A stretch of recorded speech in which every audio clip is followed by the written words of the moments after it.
After getting so much tense chapters, this one kinda slows things down. We get to know more about Mahoraga's ability and our main crew's perspective on the ongoing battle between Gojo and Sukuna.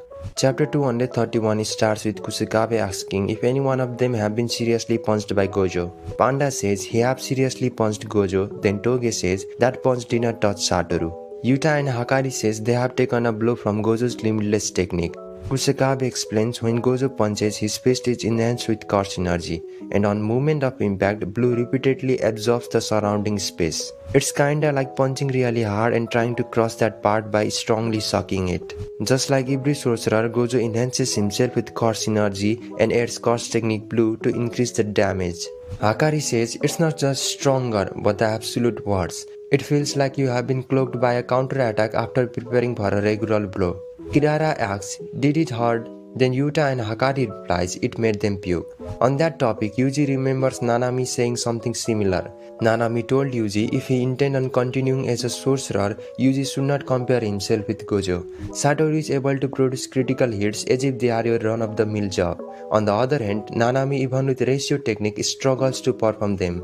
Nanami's ratio technique allows him to see a ratio divided from 3 to 7 at the spot where he wants to hit his target. He can choose wherever he wants, such as head, leg or arm on that line ratio to create a weak spot and cut part of the opponent where the line is located.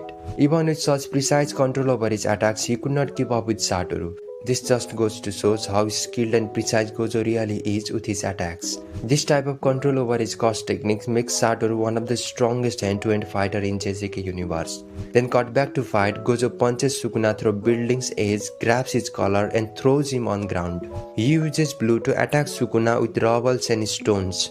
With the help of blue, Gojo creates a center of gravity attracting all matter in its vicinity.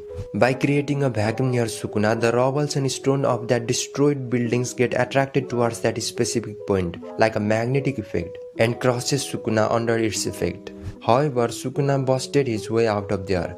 Gojo immediately attacks with the right kick, Sukuna dodges it. Just as Sukuna tries to hit Gojo with big foot, we see some insane tricks from Gojo. Satoru forms after images and surrounds Sukuna, then throws a big right hand punch by using after images to distract, but Sukuna was able to detect right one, catches the punch and hits Gojo with uppercut.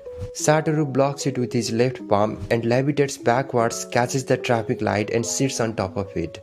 After reading this panel, it made me question how was Gojo able to create after images. Even after enhancing its speed with Curse energy, Gojo won't be able to create so many after images. According to theory, it will require around Mark 50 speed to create one after image. Since none of the JJK characters have such raw speed, it's safe to assume that these after images are created using teleportation technique. Even after all this, Gojo is still unable to beat Sukuna. Currently, Mahoraga is best card of Sukuna against Gojo. We get to know more about Mahoraga's ability in this chapter. The word treasure is used in the chant to manifest Mahoraga along the wheel, represents complete harmony. Once Mahoraga has been attacked, the wheel turns, starting the adaptation. But there are some conditions for it. When Sukuna uses Domino Amplification to touch Gojo, the wheel turns back, interrupting any adaptation process. Sukuna is unable to use Domain because area of the brain that Gojo hit was in charge of barrier technique. However, Sukuna can still use Domain Amplification.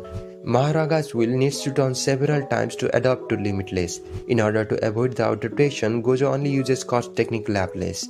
Then we get to know that Sukuna needs 4 spins total to adapt to Gojo's Infinity, and there is only 3 more spins of the wheel left to adapt to Infinity. Then Sukuna says, looks like we have a countdown to when that smirk will be wiped off of Gojo's face. Then Satoru just mocks Sukuna and says he will beat Sukuna to death before wheel hits 3 spins. Lastly, we see the group and Hana says Gojo hasn't forgotten about Megumi, has he? To which Yuji replies he might have. Then Kasimo says it's fine, let them forget. And chapter ends with Hana replying, that's not fine. Yeah, that's not really fine, but the fate of Megumi will be decided by the result of this match. This late in game, we know almost all about abilities of Gojo and Sukuna. They are trying to end the other one as fast as possible, but every attack they have thrown at each other have been countered. They have already used their domain expansion multiple times, in fact to the point that if any one of them were to use it again, they will die. So things are in somewhat of a settlement position right now. I'm hoping for some plot twist since Gege is known for pulling unexpected cards. Deaths are about to come and situation will become more tense as we move forward, but it looks like it will take time. Next week is break, so it will be a while before next chapter comes out. I hope there will be something better in the upcoming chapters that will hook me to this fight again. I really love the Itachi reference as well as Hunter x Hunter reference. It brings back memories of watching Hunter x Hunter. This fight feels like Netero versus Miriam, but there are a lot of inspirations from other shows as well. It looks like both of them wants to follow traffic rules, stopping at red, fighting at green, walking around the city. This really gives some chill vibes. Well, what are your opinion on it? Let me know it in the comment section. I'm Anjay and see you soon.